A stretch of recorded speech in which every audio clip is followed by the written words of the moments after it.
Ladies and gentlemen, my name is Isaac Christopher Lubogo. Listen, what happened to the great debates that we used to have in Muhooziology College with the likes of Andrew Mwenda and my brother Ekwayo? These are the things I'm talking about today. Listen, I want to have the demystification of important aspects. For example, how is the fusion of legal realism and what you call Museveneniko and Tiwiharialism illuminate the so-called paradoxical nature of power in terms of the legal framework or even the entrenched regimes that not only challenge the principles of democracy but also constitutionalism, and also how do they reveal the intricate dance, for example, between legality and the legitimacy in the pursuit of enduring political authenticity or authority, as exemplified by the so-called Tujukwatako movement, for example, and the People Red Power movement, in terms of the presidential term limits under Kaguta's governance, for example. But before I get there, I want us to discuss something that is coming up called the Great Debates, in terms of an art of imagined conversations, hypothetical imagined conversations that are going to explore the narrative of possibilities through what they call hypothetical interviews. And that is what we are trying to come up with at Sui Generis. It's gonna be very interesting discussions. So listen, in the world where we are saturated with the information and the conventional modes of discourse, there arises a profound need for what they call innovative approach in terms of engaging readers in critical thinking and contemplation and the exploration of what they call complex ideas. So the traditional paradigms of academic writing, while valuable in their own right, often fail to captivate the imaginative or even inspire deeper reflection on what they call contemporary debates and dilemmas. So I'm breaking ground in terms of a new way of publishing or new of writing. So we're entering into what they call revolutionary concept of what they call hypothetical interviews, as presented in the book that is called The Art of Imagined Conversation by Isaac Christopher Lubogo. So this groundbreaking book will challenge the boundaries in terms of what they call conventional literary genres, offering readers a dynamic and what they call immersive experience that transcend the limitations of traditional discourse. So at this core, even as we begin to argue the art of what they call imagined conversation, we seek to harness the power of what they call narrative storytelling to illuminate the intricacies of what they call contemporary debates and dilemmas.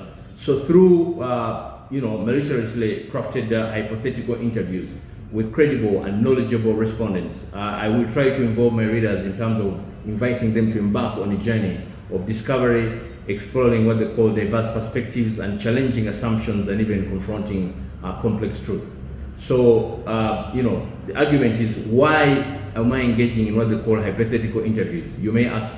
The answer lies basically in the unique ability for this to format in terms of to blend a factual accuracy with creative imagination, thereby unlocking what they call new dimensions of understanding and insight, and emerging conversations that never took place in reality, although they have a lot that they teach us. So the argument here is that I try to open doors into the realm of what they call narrative possibilities, where ideas are not only confined by the limitations of historical accuracy or even empirical evidence. And the argument is to as a breaking ground in terms of another dilemma, if you like.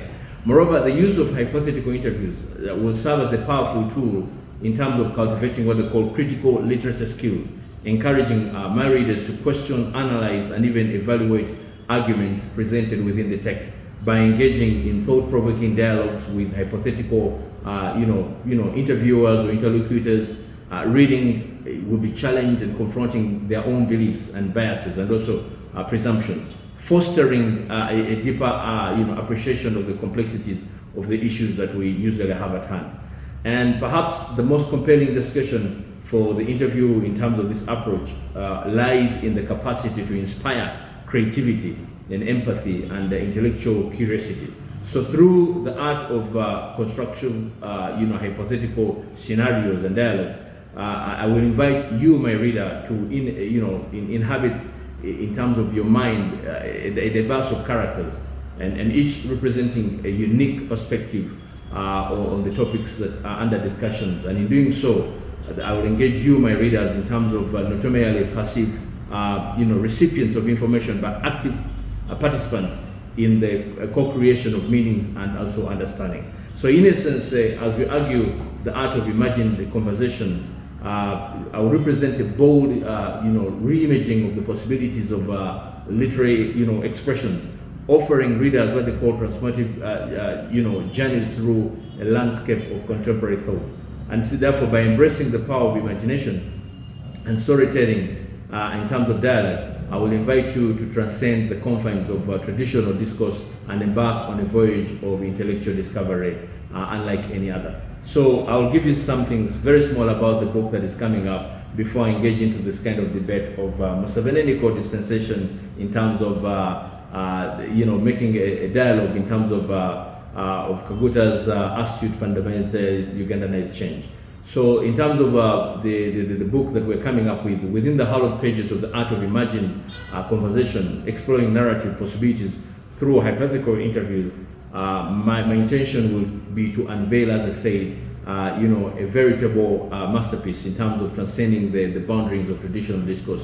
So within this meticulous blend in terms of erudition, creativity, and philosophical acumen, I will beckon you, my reader, into a realm where the boundaries between reality and imagination actually blur. And I will invite you to embark on a transformative journey of intellectual exploration and contemplation. So get ready, my friends, the future is with us here. So in essence, as I said, it will be groundbreaking. It will represent a daring departure from conventional literary conventions, and it will execute some kind of constraints in terms of linear narrative, in terms of favor for multifaceted tapestry of hypothetical dialogues. Through the art of constructive imagined conversation, I will masterfully navigate the labyrinth of the corridors in terms of contemporary debate and also dilemmas, and also offer my readers, what they call a Quranic visitation in terms of the perspectives of ideologies and also worldviews. So the argument here is that in terms of a setup, the art of imagined conversation is a part and not merely of innovative format, but the profound depth of insight and wisdom that permeates the pages, drawing upon rich tapestry in philosophical traditions and from what they call dialectical musings of Socrates to the existential ponderings of people like Plaguesgad. So I would definitely draft waves in terms of narrative tapestry that transcend the temporal and even spatial confines of ordinary discourses. Each hypothetical interview will serve as a partial intrusion into the depth of consciousness, and therefore confronting existential questions and grappling with moral quandaries, and also pondering into the nature of truth, beauty, and also existence itself. Moreover, the argument is that in terms of the art of imagined conversation, it creates a testament in terms of transformative power of narrative storytelling through the prisms of hypothetical dialogues. I would invite you to transcend the limitations of empirical evidence and historical accuracy, and also embarking on voyages of intellectual discovery that define constraints of what they call conventional wisdom. So in the crucible of this imagination, my readers will be challenged to confront their own preconceptions in terms of biases, and also in terms of those blind spots, but also foster a deep appreciation of the complexities of the human condition. Yet beyond its intellectual prowess, in terms of argument, the art of imagined conversation is imbued with a profound sense of empathy in terms of compassion, in terms of humanism, through voices of hypothetical interlocutors. I will also try to channel a collective wisdom in terms of humanity, offering a solace to the weary, guidance in terms of the lost, and also compassion to the solitary. So in the intimate space of imagined combination, my readers will find solace in the shared struggles of triumphs and what they call aspirations of the human spirit, forging connections that actually transcend boundaries of time, space, and ideology. And in the final analysis, the argument here is that in terms of the art of imagined conversation, I will stand as a testament in terms of enduring power of literature to illuminate the human experiences and also provoke thought and inspire action. So through all the pages, my readers, including what I'm going to discuss today, is going to be captured in the book that is coming up. It's one of the chapters. My readers will be invited to embark on what they call transportive or odyssey of intellectualism, emotional and spiritual discovery, a journey that will transcend in the confines of ordinary, discourse and open doors to new realms of possibility and insight. So as I navigate the turbulent waves of the 21st century, for example, in terms of arguing the art of imagined conversation, I'll serve as a guiding beacon of light in terms of illuminating the path towards a more elated and empathic and also interconnected world. And by way of synopsis, for example, in terms of arguing the art of imagined conversation, I will also explore the narrative of possibilities through what they call the interviews, the hypothetical interviews.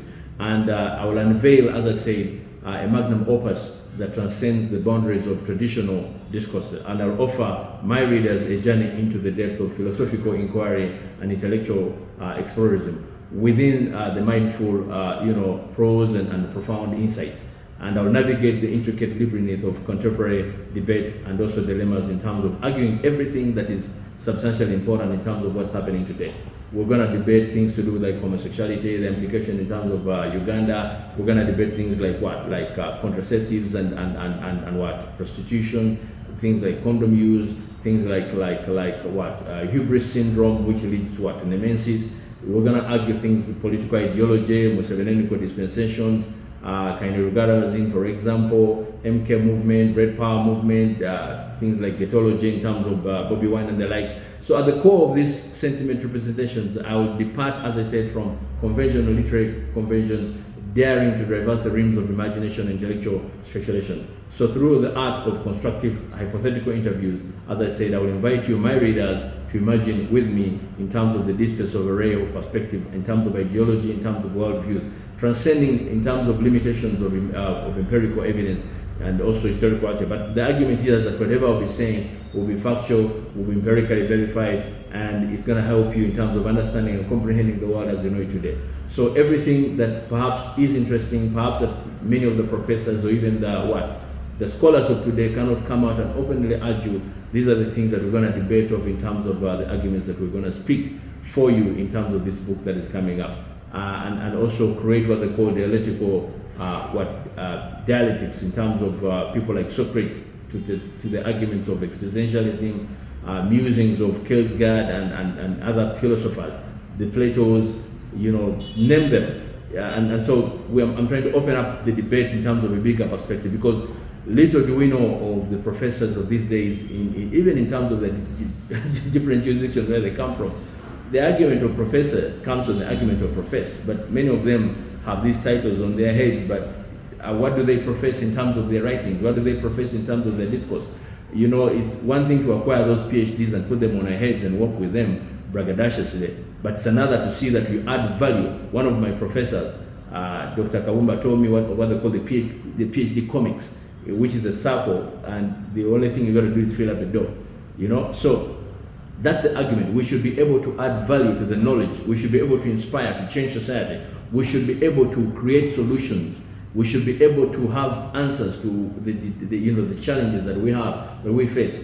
If we pride ourselves as researchers or innovators of any sort, that the argument, we should not only keep the things in terms of sitting rooms and decorate our sitting rooms with accolades and whatever. Those gone are the days when people are going to be determined by your so-called CVs, or how impressive your CV may be. It's now your CV may be, or resume may be impressive, but what value are you adding to society? How are you impacting your day-to-day society? If we're talking about ideologies and thinkers today, who will we look out for? If we're talking about people who are going to change tomorrow, whether they have these so-called qualifications, how important, how effective are they in terms of affecting society that we live in today? Don't we rely major on everyone in one way or the other? I think Dr. King said it right in terms of when he said in 1871 of what Ralph Waldo Emerson said: if a man can build a better house or made a better mousetrap than their neighbor, even if they build their house in the woods, the world will make a better path to his days. Gone are the days, and I think I'm talking about things like Edmund Burke said, the only thing necessary for evil to triumph is for good men to do what? To do nothing. We're talking about what people like what? Like Bernard Shaw. You know, most men see things as they are, and that's why I dream of things that are not, and that's why not. Those are the things that I'm talking about in terms of creating a discourse that will be able to change life. We should be, much as we are interested in talking about the dogma of the traditional things that we study in school, but we should comprehend things in the context of how relatable, of how shunnable, to use that word, or how acclimatable they are in terms of changing the society that we're living today. If my living today does not have an impact on you, Dr. King said, we are inextricably bound. For whatever reason, I cannot be what I am until you are what you are. We are inextricably bound. The argument of Ubuntu, look for that book called Ubuntu Belongs the Law, you know, that I wrote. Find most of our works at lubogo.org and at sugeneris, .com. Okay, now, before we get into the debate that we're going to have, in terms of the discussion that we're going to have, I know we've had and seen some of the works that the Lord God of Israel has enabled us to do. And my talking about this is not a validation or perhaps an affirmation of the things that I'm talking about in any way. I consider myself a free thinker who thinks outside the box and tries to throw the box away. So even as I make these dispensations, you will not label me as supporter X or supporter Y. My argument is to get into your brain and try to create you so that your brain comes out with that component of trying to ask why, where, who, what, and how. The argument of Socrates, the argument of trying to comprehend society. Because if we cease to ask those forever, penning questions, then we shall not move as a nation. We shall move in terms of dogma. I think it was what? In Mencken,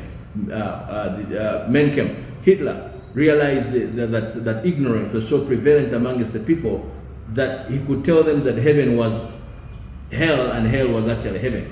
And he said the greater the lie, the more readily the people would believe it. To the extent that Hitler told the people of Germany that the world hated them because they had blue eyes, yet Hitler himself didn't have blue eyes. So you have to comprehend these things. Your guy, Winston Churchill, said that sometimes in terms of war, the truth becomes so precious, it has to be guarded with the bodyguard of lies. So gone are the days where we take things for granted. So my debate and my invocation in terms of the discourse or the dispensation that I try to do, as I said, I intend to arouse intellectual acumen, in terms of intellectual reasoning, in terms of making a debate between what? Intellectualism and scholarism, for example. Like one time I had that debate with my friends. Yeah? So listen, I would like you to bear with me as I get into the intricacies of the debate that we're going to have today in terms of comprehending these ideas. As I said, I am deeply reminded of the debates that we used to have way back in my alma mater, Busoga College, Mwiri, as it was then, with the likes of Andrew Mwenda and the likes of my brother Samson Okwayo. Man, we used to marvel at the debates. And one time we had a debate where we used to go to Namagunga and then have the Budo guys there, and then was it Chisuri or Namiriango? They used to come, and man, Andrew could speak and the grass could move. Those are the debates I'm talking about. And by the way, he wasn't even urging in terms of the propositions of the yellow movement today as we know it, but in terms of making a discourse in terms of politics as it were, in terms of you needed to have been there during those times. We are lucky to be some of the people who would represent our school in terms of those fiery debates, and I'm proud to associate myself with my alma mater in the text that it actually aroused me to have that intellectual awareness. So my argument here is in terms of what they call Muhooziology and Kaine Rugabarism, the MK movement, Alliance Patriotic League of Uganda, the Avengers Ethos for Yowerinomics, Museveneniko, and Tibahuarism dispensation towards Kagwita's astute Ugandanized fundamental change versus the Red Power, People Power, Bobi Wine, Ghettology in Uganda in light of Jaja Tovakumeini. That's my dispensation. And these are things that, as I say, are not for the simple-hearted, but it's intellectualism, it's philosophy at hand. Listen, the title Muhooziology and Kainerugaraism, MK Movement, Alliance Patriotic League of Uganda, the Avengers ethos for Yowerinomics, Museveni and Twahirianism dispensation towards Kaguta's astute Ugandanized fundamental change versus red power, Bobi Wine Ghettology in Uganda today, in light of Jajja Tovakumeini, presents a profound tapestry of Uganda or Uganda's political thought, weaving together what they call threads of tradition, innovation, and the power of dynamics and also societal transformations. And the argument here is that at the heart, of this debate, or the heart of my argument here, lies what they call a juxtaposition of two contrasting ideologies. Muhooziology and Yoweriganism, representing a paradigm of what they call entrenched in a historical continuity, hierarchical structures and the reverence for national identity. And the Red Power, movement in terms of Bobi Wine Ghettology, embodying a grassroots movement advocating for social justice, accountability, and perhaps democratic resurgence. So the argument here is that embedded within the discourse of echoes of what they call patriotism and also collective purpose. So as invoked by the terms like, for example, Patriotic League of Uganda and the invocation of the Avengers ethos.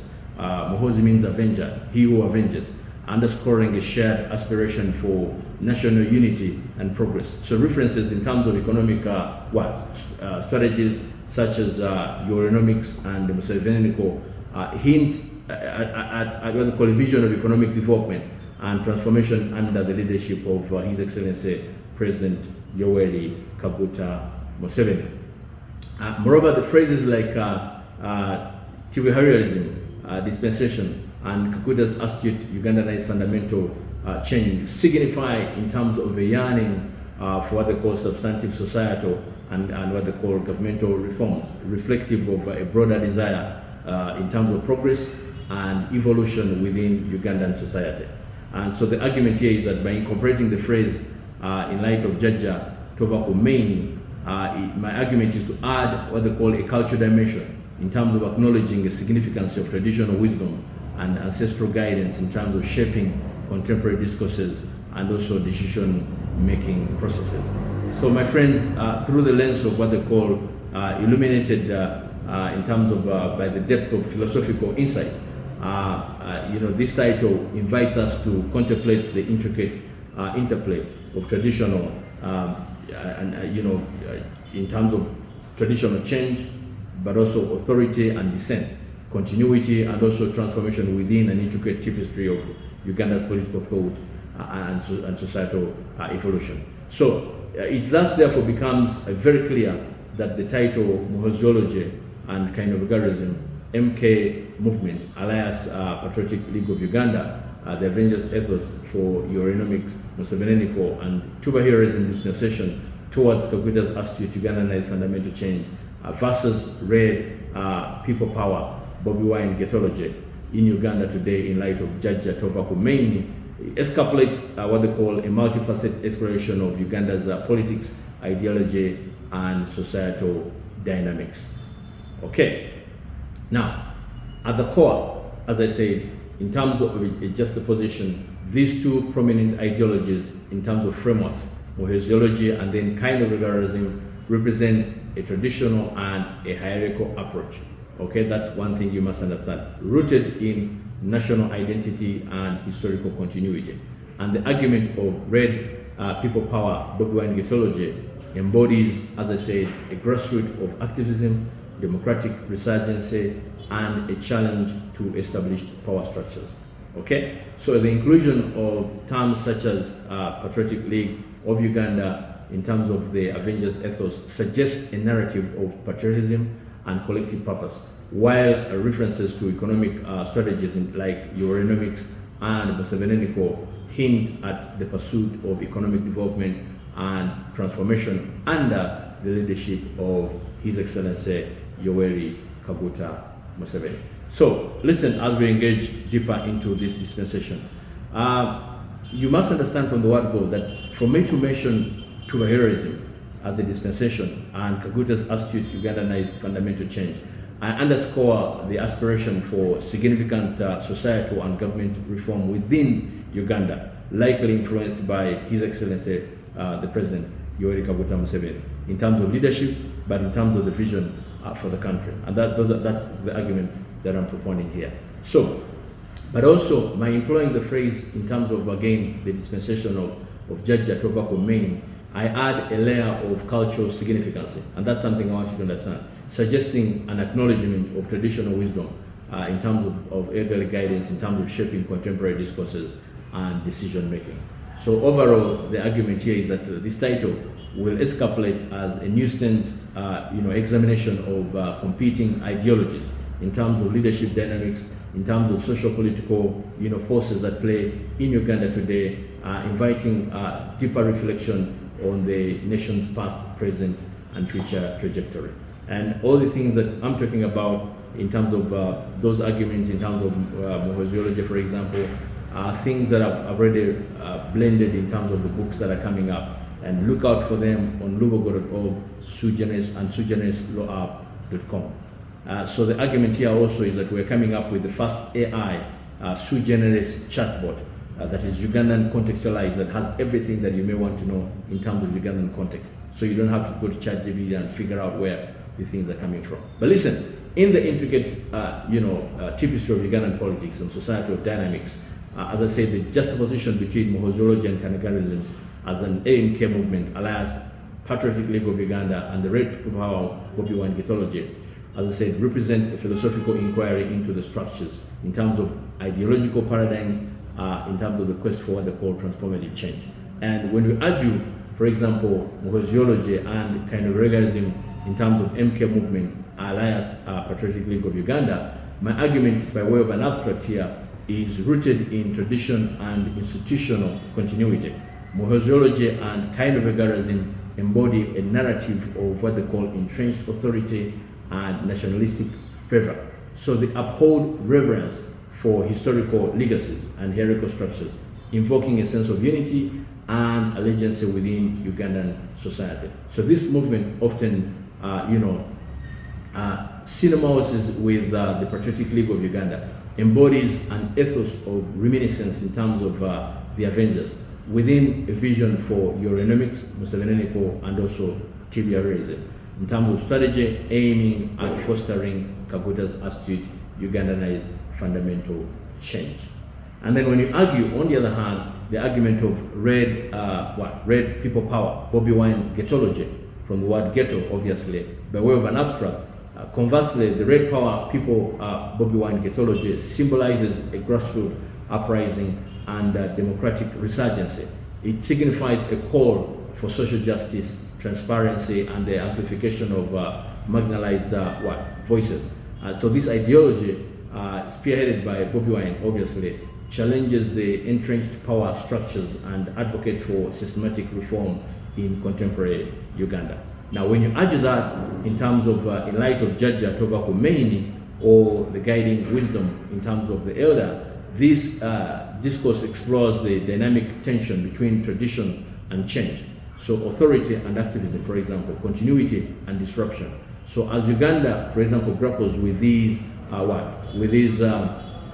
competing narratives, it navigates the path towards its future, shaped by the interplay of historical legacies, emergency of ideologies, and the collective aspirations of its people. So in contemporary Uganda, for example, the landscape is adorned with multifaceted ideologies and movements. So each, bearing what they call profound implications of the nation's trajectory. Now, when you argue Muhooziology and Kainerugalism, MK movement, and alias, Patriotic League of Uganda, it escapulates a narrative of continuity, as I said, in terms of unity, in terms of national identity, drawing upon legacies of His Excellency President Yoweri Museveni and his allies in terms of navigating the currency of governance as we know it. Now, within this framework, the Avengers ethos, as I said, Muhoozi means avenging, emerges as a testament of collective strength and resilience, akin to the legendary superhero team in one way. It embodies the spirit of unity and determination in terms of relying the members of the Patriotic League of Uganda towards common objectives rooted in patriotism and loyalty. And that's the argument that you must comprehend when you're arguing this. So, in the realm of economics, for example, Yowerinomics and Muhooziology represent pillars of economic policy aimed at fostering growth, development, and self-reliance. And these ideologies, as I said, echo the ethos of Patriotic League of Uganda, emphasizing entrepreneurship, investment, and infrastructure as as catalysts for progress and prosperity. And these are the best that I'd like to have with the nation today. And these are not things for the simple-hearted. But please understand that when you're urging Yowerinism dispensation, it heralds a call for comprehensive reform and progress, advocating for what they call good governance and accountability and transparency across all sectors of society. It embodies the spirit of renewal and transformation, underpinning the aspirations of what they call Patriotic League of Uganda for the better in terms of the future. And as I said, in terms of just position, Red People Power movement, if you like, or the Bobi White Ghettology, is symbolized by a bargaining movement for change and reform, driven by aspirations for democracy, accountability, social change. And these ideologies, as I say, challenge the prevailing order, advocating for greater inclusivity and representation in terms of Uganda's politics. And this is something that we need to comprehend from the word go. Amidst these competing narratives, as no doubt, when you argue Judge Tovako Maini, it beckons us to pause and reflect, invoking a spirit of wisdom and introspection. It urges Ugandans to emerge as in terms of meaningful dialogue and debate, transcending partisan divided to chart a collective path towards that we uphold in terms of value of unity, progress, and also in terms of justice. Not so. So, the point that I'm trying to comprehend further here is that as Uganda navigates the complexities of its socio-economic landscape, it is imperative to embrace diversity of thought and perspective, recognizing the richness of complexity of the nation's identity. By fostering a culture of inclusivity, for example, dialogue, and also cooperation, Uganda can actually forge a future that actually honors the aspirations and the dreams of its citizens. And that's something that you must comprehend again from the word go.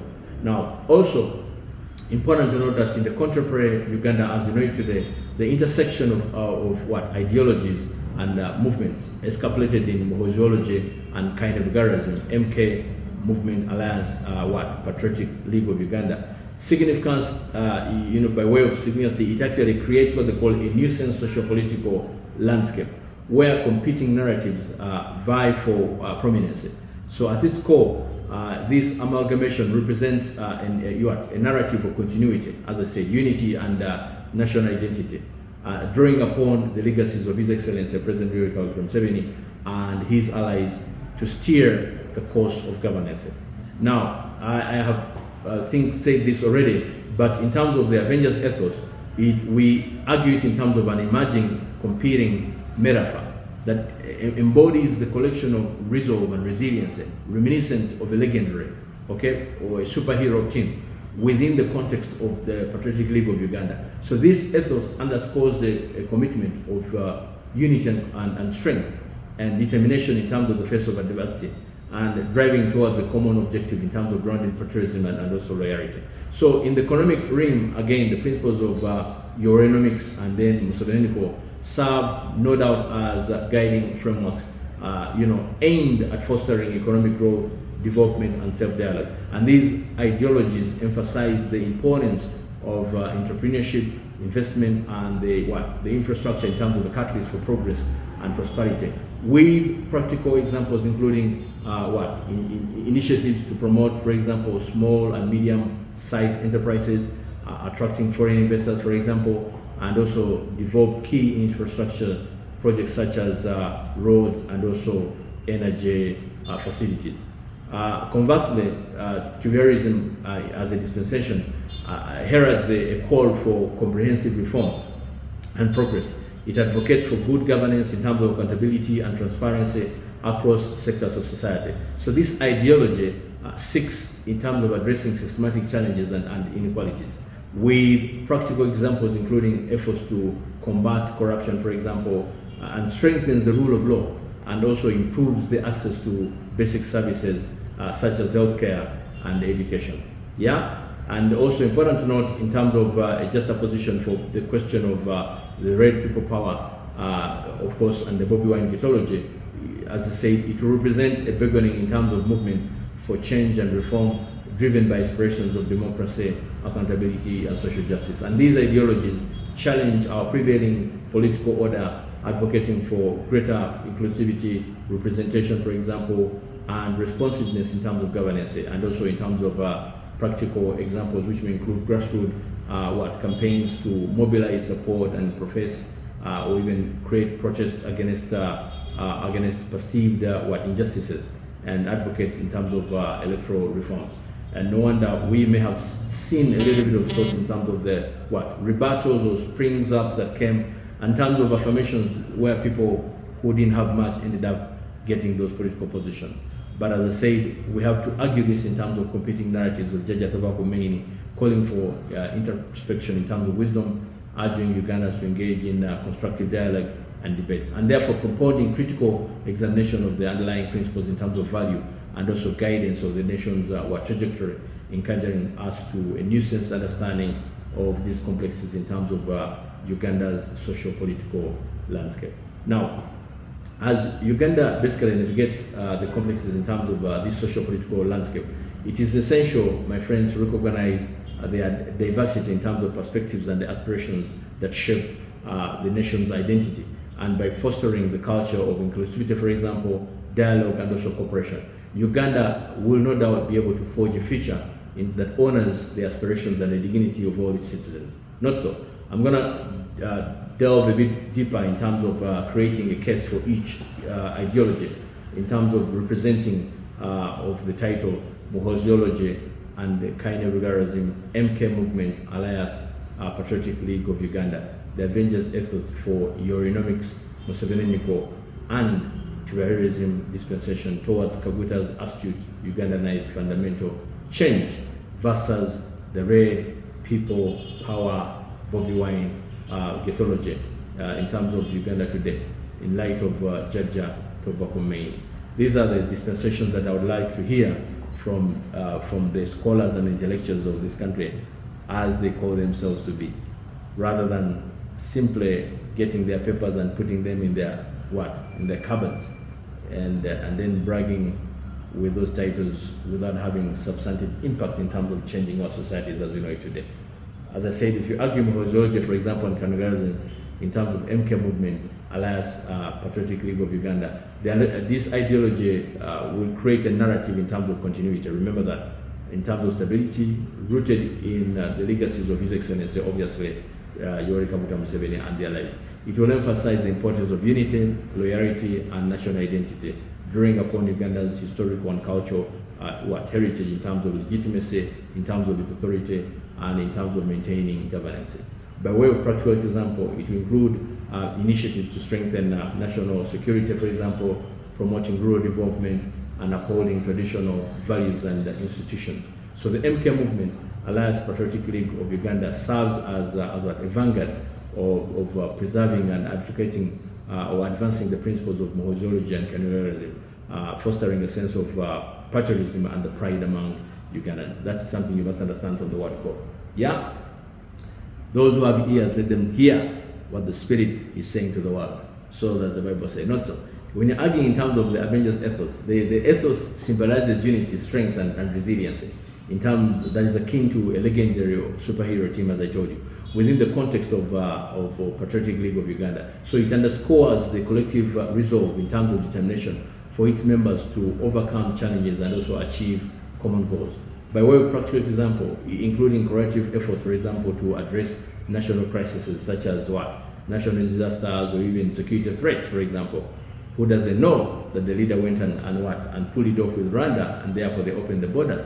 Who doesn't know that the leader has made substantive effect in terms of In terms of many substantive changes in terms of I'm told the LDU, I'm told the paratroopers, I'm told the tank, whatever brigade, I'm told the SSC brigade in terms of all these substantive developments or whatever.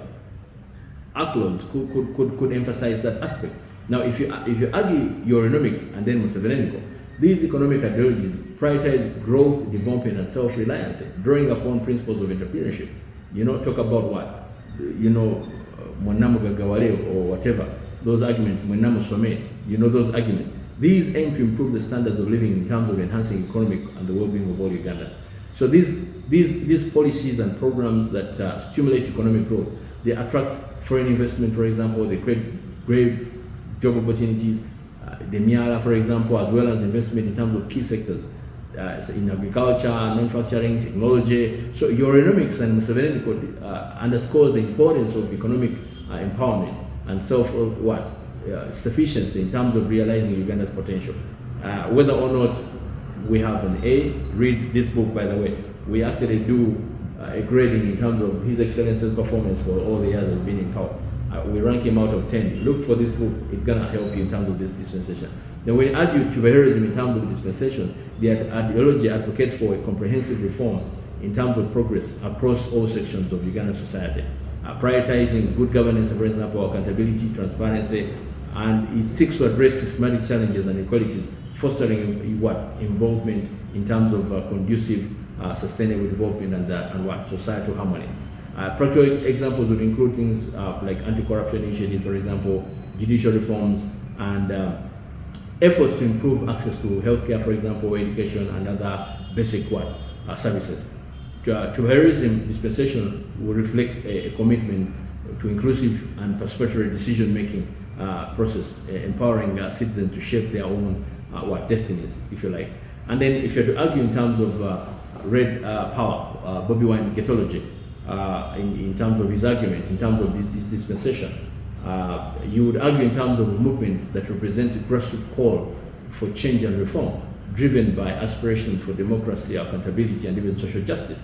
And it challenges the status quo in terms of advocating for greater inclusivity, representation, and even responsibility in terms of governance.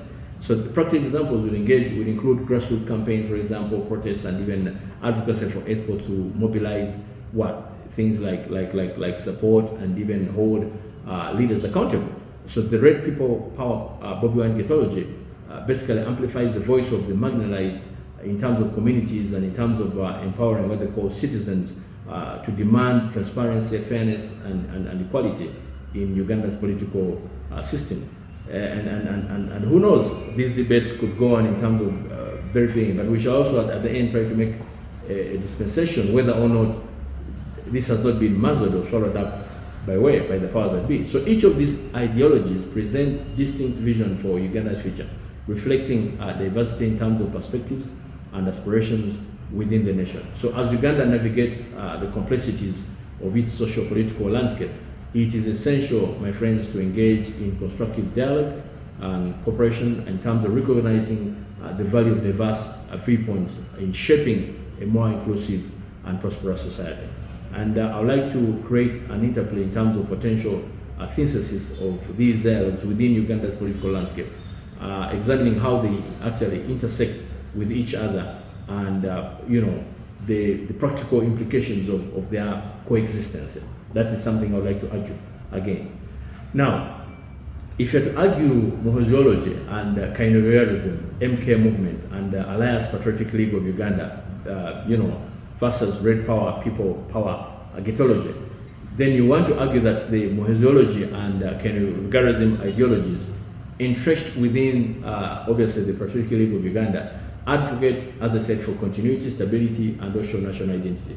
They actually emphasize what they call hierarchical structure in terms of loyalty and traditional values. In contrast, the Red People Power Ghettology represents a grassroots movement for change and reform, challenging entrenched power structures and advocating for democracy and accountability and social justice. In terms of practical examples, for example, we will argue that Ugandan presidential elections showcased a lot of clash between these ideologies, with President Museveni, for example, his NRM party representing a certain section of people, and then Bobi Wine by way of NUP, a National Unity Platform, embodying the so-called People Power movement. So the election highlighted the tension that had been created and the desire for continuity and the demand for change within Ugandan society. Yes? And if you are to argue in terms of Yowerinomics and Muhooziology versus tourism as a dispensation, Yowerinomics and Muhooziology ideologies prioritize economic growth, as I say, in terms of development and reliance in terms of advocating for what they call neoliberal economic policies and investment in terms of key structures. And tourism, obviously, as a dispensation, calls for comprehensive reform progress in terms of all sectors. No wonder tourism came in after the first known names, not so. So the argument is emphasizing good governance, accountability, and transparency as a continuation of substantive progress, if I may use that word. Practical examples would involve, for example, Uganda's economic policies in terms of development, often reflecting a combination of these ideologies. For instance, initiatives to attract foreign investment and promote what they call infrastructure development, aligned with Yowerinomics and Muhooziology, may also include measures to improve governance and combat corruption, which align with the behaviorism as a dispensation. Not so. Now, if we are to argue in terms of the Avengers ethos as a unifying force, from the argument of Muhoozi coming, meaning the Avenger, he who avenges, the Avengers ethos represents a collective resolve and resiliency, transcending ideological differences to foster unity and cooperation. It serves as a unifying force within Uganda's political landscape, bringing together individuals and groups from diverse backgrounds to address common challenges and also pursue shared goals. By way of practical examples, you could argue and say during times of national crises, for example, as I just mentioned, such as the natural disasters and security threats that are propounded on this nation, the spirit of the Avengers ethos has been seen eminently to be there, and it has inspired Uganda to set aside their differences and work together towards common objectives. For instance, continue to invest in terms of disaster relief, peace building efforts, in terms of conflict-affected regions. An example is Rwanda-Uganda debacle that you remember very well, that was settled by MK himself. Not so. So in terms of navigating the complexities of Uganda's political landscape, it is essential to recognize the interplay and potential synthesis of these ideologies, and therefore by fostering dialogue and also cooperation and compromise, Uganda can actually work towards more inclusive and prosperous future in terms of honoring the aspirations and the dignity of all Ugandans. Not so. So interesting enough, by the way, is that Muhooziology and kind of regardism in terms of the Avengers ethos for Yowerinomics in terms of Muhooziology and tourism dispensation towards Koguta's astute Ugandanized fundamental change against Red Power, People Power, Bobi and Ghettology in Uganda today in light of Jaja Tobacco Maini, we could also be able to conversely argue that it is a representation of the convergence of ideologies and philosophies and movements that actually shape the course of our nation as we know it today. Not so. So those are some of the things I would like to argue in terms of the contemplation of that consideration of the first part.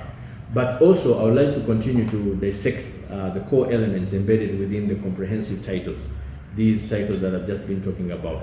But fundamentally, we agree from the word go that they actually symbolize a commitment to continuity, to stability, to progress, rooted in the principles of leadership, governance exposed by their proponents. That is something that we must not hide away from the word go. And I'll keep saying this again, that each specific argument of those ideologies have an essence in terms of an impact that they have on society today. So even as we see these movements taking place, it's important for you to place and conceptualize these movements. It's not just enough for you to simply hold banners and run left, right, and center because you want to make money out of them. But it is important for us to comprehend these ideologies, because the ideologies shape the kind of future that we live in. Many of the propositions, talk about socialist capitalism, whether you like it, anywhere in the world, these ideologies have been propounded by thinkers and advocates, the likes of Socrates, Plato, Montesquieu, and the like. Jean-Jacques Rousseau, all those arguments. So that's the contextualization. If we lose the thinkers of today, we will not have tomorrow. We need to comprehend these ideologies and explain these ideologies, how they reflect upon the people. These people, the framers of these political movements that we enjoy today sit down, they make ideologies, and they make these propositions and ideologies, and they ride on these ideologies over periods of time without you knowing. Like I said, Hitler cautioned and said, be careful, because people can be so naive that they fail to think outside and throw the box away. So even as you make these arguments and propound and jump left, right, and center, what ideology speaks to your soul and spirit? How does this ideology play out in terms of substantive contribution to your nation today? That's the kind of argument that you're propounding. Can we look down and argue and try to comprehend these ideologies in terms of how they have affected our lives today? Can they put bread and butter, for example, on top of our tables? Can they pay fees for us? Can they treat a child in hospital? Can they make a substantive road so that the roads are tenable in terms of improving our socio-economic conditions of today? Can they create security concerns? Can they protect our nation? Can they guarantee a future of tomorrow for our children or grandchildren, great-grandchildren? Can they surmount substantive economic progress as a nation, rather than being interpreted in terms of what? Selfish ideologies that are intended to advocate their own what? Propositions or their own food for that purpose. Even as I make these debates, for example, I don't know how many people have come to me to buy these concepts from me under the ideology that they want to use these concepts to sell them to the powers that be, to take them to the groups but I have said no, this is intellectual dispensation. I may not get $1 billion shillings out of this, I may not get a presidential handshake out of this, but tomorrow the world will judge me right as having been a drum major. And that's what Dr. King, Martin Luther, my mentor, taught me. He says, tomorrow I don't want to be remembered by the many accolades that I've won, but I want to be remembered as being a drum major. I want to be remembered as a person who has contributed in terms of reawakening your mind, causing you to think outside the box and throwing that box away. That is the argument that I'm propounding. If I have an opportunity, for example, to meet the president, I may air out some of these. I have actually written substantive deliberations. Some of you have looked at our book called If I Was President for One Day. Some of those arguments that we make in terms of the proposition. We're writing on kind of Yowerinism and Muhooziology, for example. Not because we want to be part of the MK movement or because we want individuals X or Y to bias into their organizations. No, we are thinkers. We are only proponents, ideologists, philosophers of thoughts who want to advocate for the well-being of a society. Thank God this world belongs to thinkers, but also creators, innovators. That's the argument. I would rather that you help us contribute, perhaps if there's anything you want to do, in terms of research centers of this nation, so that we can be able to have substantive research centers. How many substantive research centers do we have in terms of research, innovation? And yet we know that nations pride or rely on research and innovation. These are things. If a nation that does not invest in research, a nation that does not invest in what? In innovation, a nation that does not, and for Africa, for Uganda or for Africa for that purpose, we could actually flip-flop, not so. We could take advantage of that opportunity because we have things. You may not reinvent the wheel, but you can be able to co-opt and even become better.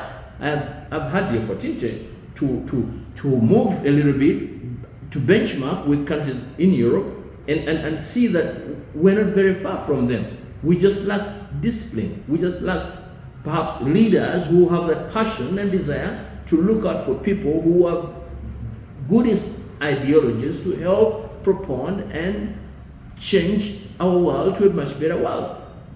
And these are the arguments that I'm saying. These are the propositions that I'm saying in terms of debating, creating, giving the opportunity. Yeah, I think it was what? It was Archimedes who said, give me the right prop and the right lever and I'll single-handedly change the world. These are the debates that I'm throwing to you, Your Excellency, to you, the powers that be, that give us the tools. Yeah, I think it was what? It was Winston Churchill who went to Congress in America and he said, you Americans fear blood. We British don't fear blood during the world wars. Yeah, he said, give us the weapons. If you can't help us fight the war, give us the weapons and we will do the what? We will do the fighting. Yeah? Until then, that's when the Americans realized, wait a minute, I think we're better off. Yeah? We're better off. I think, so these are the arguments that I'm propounding. We have people, good-hearted people, like like myself, without blowing the trumpet, who are willing to venture into many research opportunities, many innovations for this country to create what? A platter for success, for continuity. But many times, as it is, we are blocked simply because we know that if we sell concept X, like these concepts, if we sell them to particular individuals, they want to make $1 billion out of them. And so they will not give you access to His Excellency. They will not give you access to particular individuals. And yet, as I said, the intention is not for us to buy Mercedes-Benzes or build what? Accolades, no, or towers or skyscrapers. The argument is to be able to help the common people, the ordinary person. And these are the things that I'm proposing. Every writing that we do here at Sui Generis is intended to be able to create a foundation to help a brother or sister. We have about 50 books now running, written and authored by Isaac Christopher Lubogo. Yes, at Sui Generis. You can find them. You go to lubogo.org and find them. We may have won certain awards, like what? Being the best legal researcher in Africa and the likes, but those accolades don't make a mark on us in terms of financial. They stay on the books record. Yes, but we would rather that we are equipped, we would rather that we harness ideologies for this nation, we would rather that we debunk the kind of education system that we have, decolonize it, remove those arguments of the principles of dogma and create substantive arguments that we can create a nation. What happened to the Wijamas? What happened to the Harambes? What happened to those ideologies? When His Excellency came into power, he came up with new things like the LC. Remember, they sounded strange. When we were very young, they were strange, but they worked out for some time, yeah? And now we don't see much of that sort. So can we take these things back to the people? Solus populi, solus les what? Suprema? Yeah? The welfare of the people is supreme, not so. Vox populi, vox Dei. The voice of the people becomes the voice of God. These are the arguments that we're proponing in terms of making the debate for today. So even as we make these debates in terms of the fervency of the ideologies that the nation is grappling with, my argument would be in terms of how this would be able to affect the ordinary person. My argument would be in how much this would be able to help and change the lives of individuals. How would it be able to reflect on the socio-economic, the GDP, for example, of individuals in terms of an individual? How does it reflect on the hospitals of the country, on the roads, like I just said, on the socio-economic standing, on the welfare of our people, on the maternity rates, or the maternity, whatever arguments in terms of the women that we have today? How about on the effect of the girl child, perhaps even the boy child? How about the disabled? How about the elderly? How about the people who are the youth, for example? How about the people who have no jobs? How about creating opportunities? How about into tertiary institutions? All those aspects have to be argued in terms of these dispensations. So even as we argue these ideologies, do they resonate with the principles of changing the ordinary people in terms of helping creating a future for our country? That is something that should be deep in each one of us' heart. Yeah? And that's the argument of Ubuntu Blanc in terms of what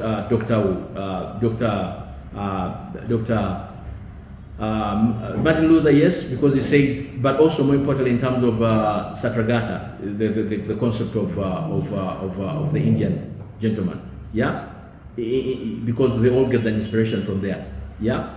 Mahatma Gandhi, remember, and also Nelson Mandela, and also Bishop Desmond Tutu. All these aspects have that nexus in terms of creating the fervency of trying to.